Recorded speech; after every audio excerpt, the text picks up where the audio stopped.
on va aller plus loin sur ce sujet avec notre invité ce soir, Thierry Coville. Bonsoir, merci d'avoir accepté notre invitation. Je le disais, vous êtes chercheur à l'IRIS et spécialiste de l'Iran. C'est la première fois que l'Iran répond à cette pression américaine avec des menaces et en portant un coup de canif à l'accord de Vienne. Comment vous voyez cela? Est-ce que c'est un coup de sang de Téhéran qui tape du poing sur la table ou un coup de bluff?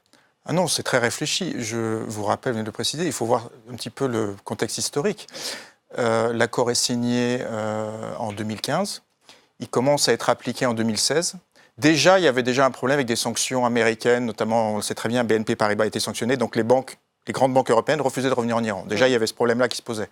Mais disons, l'Iran commençait à bénéficier économiquement de l'accord. Donc les États-Unis sortent en mai 2018. Et donc, depuis un an, il faut voir que du fait du retour des sanctions américaines, l'économie iranienne, elle ne se dégrade pas. Ils sont tombés dans une crise économique et sociale profonde avec une inflation, imaginez-vous, je veux dire, l'inflation a atteint fin 2018, d'après le FMI, 50% en Iran. Vous nous dites que c'est une réaction qu'on peut comprendre? Alors, je veux dire, ils ont attendu un an.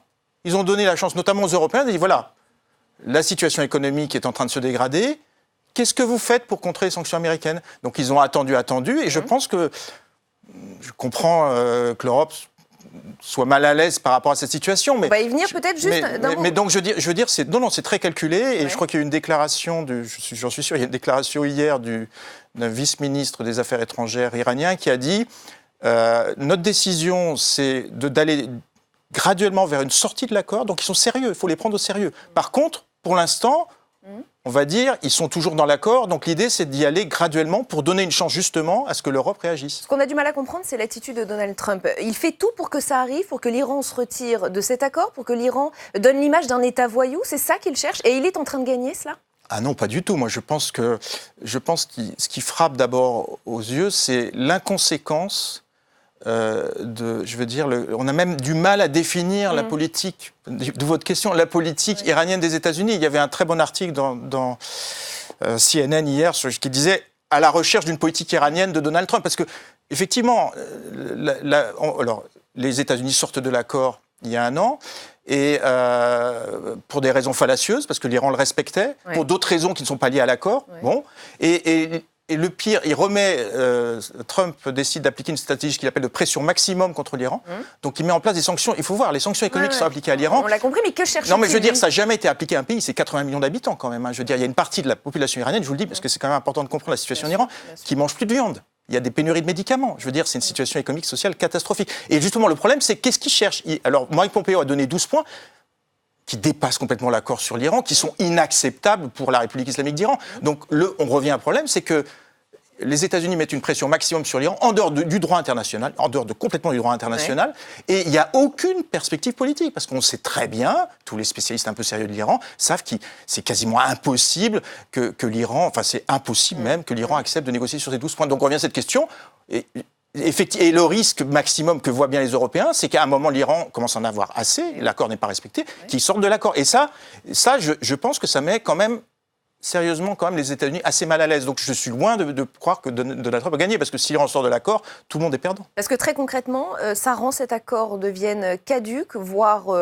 enterré. C'est le début de la fin pour cet accord? Non, écoutez, je pense que si les Iraniens ont attendu un an, et depuis un an, il y a tous les rapports, je crois qu'il y a eu 13 rapports de l'Agence internationale de l'énergie atomique, il y a des caméras sur place, qui certifient que l'Iran respecte à la lettre cet accord. Bon, au bout d'un an, je pense que les Iraniens ont dit ça suffit. Notamment, puis il y a les durs qui prennent de plus en plus de pouvoir en Iran. Donc, je pense que l'idée, c'est qu'en Iran, ça suffit, on ne peut pas continuer comme ça. On n'a aucune perspective. Les Européens, quand les Iraniens disent jusqu'à quand, personne ne sait. Jusqu'aux prochaines élections américaines, vous voyez, on ne sait pas jusqu'à quand. Donc les Iraniens, l'idée, c'est de redonner des marges de manœuvre, de dire, écoutez, on est sérieux, si ça continue comme ça, on risque de sortir de l'accord. Ce qui voudrait dire que peut-être l'Iran pourrait aussi reprendre son enrichissement d'uranium?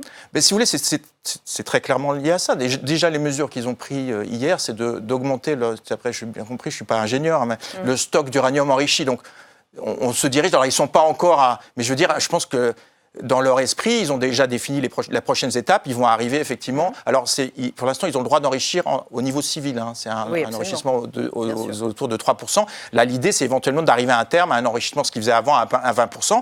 Il y a des journaux iraniens qui ne sont pas forcément les plus durs, qui disent, bon, pourquoi pas sortir tout de suite du TNP pour montrer qu'on est sérieux. Donc, je pense que ce qui s'est passé hier, c'est peut-être aussi l'erreur des Européens. Il faut prendre les Iraniens au sérieux. Ils connaissent les risques, ils savent les coûts que ça va entraîner pour eux. Mais je le répète, quelque part, cette situation ne pouvait pas continuer pour eux. Je vous ai vu réagir à la déclaration d'Emmanuel Macron dans le sujet de Samia Dechir, où les chefs de l'État nous disent qu'il ne faut pas être fébrile. Et je vous ai vu réagir à cela. Pourquoi ? Vous la trouvez mauvaise, l'attitude française, ou européenne d'ailleurs ?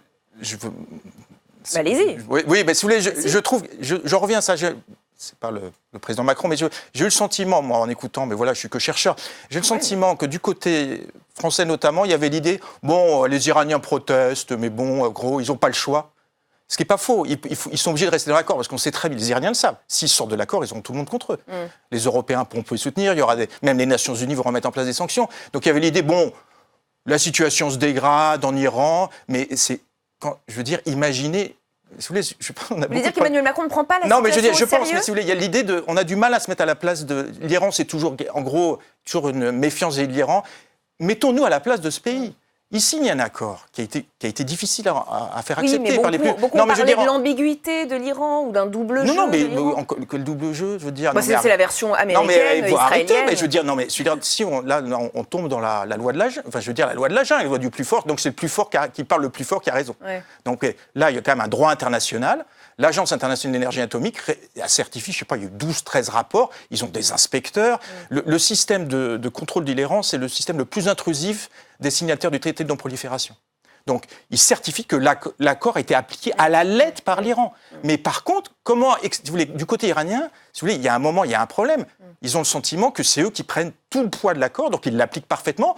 Et en échange, qu'est-ce qu'ils ont ?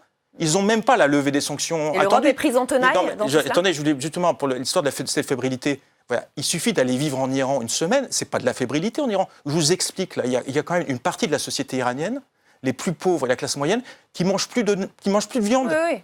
Qu'on perdu. Non, mais je veux dire, imaginez. On l'a entendu. Juste l'attitude de l'Europe. C'est pas simplement. Cette attitude de l'Europe qui semble être prise en tenaille entre les États-Unis d'un côté et l'Iran. J'ai entendu avec plaisir la déclaration d'un sénateur. Moi, je pense que l'Europe doit prendre ses responsabilités. Je veux dire, on ne peut pas... Et faire revenir tout le monde non, c'est pas simplement faire revenir, c'est faire respecter le droit international. Un accord a été signé, validé par une résolution des Nations Unies. Il faut qu'il soit appliqué. Donc, appliqué, c'est que l'Iran respecte ses parts, et donc ce qu'ils faisaient, mais en échange, il faut qu'il y ait une levée des sanctions et qu'ils aient les bénéfices économiques de l'accord.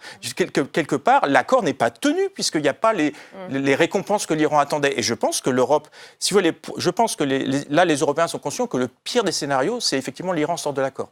Ce qui concerne la prolifération nucléaire, etc. C'est le pire des scénarios. Si on veut éviter ça, parce que je pense que l'Iran est sérieux, il faut absolument que l'Europe agisse vraiment. Il faut arrêter un petit peu les beaux discours, quoi.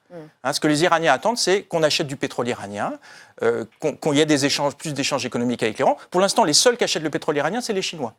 Donc voilà. Et encore la dernière commande. Merci en tout cas. Merci infiniment Thierry Coville d'être venu nous éclairer sur ce sujet complexe. Vous êtes donc chercheur à l'IRIS et spécialiste de l'Iran, on l'aura compris.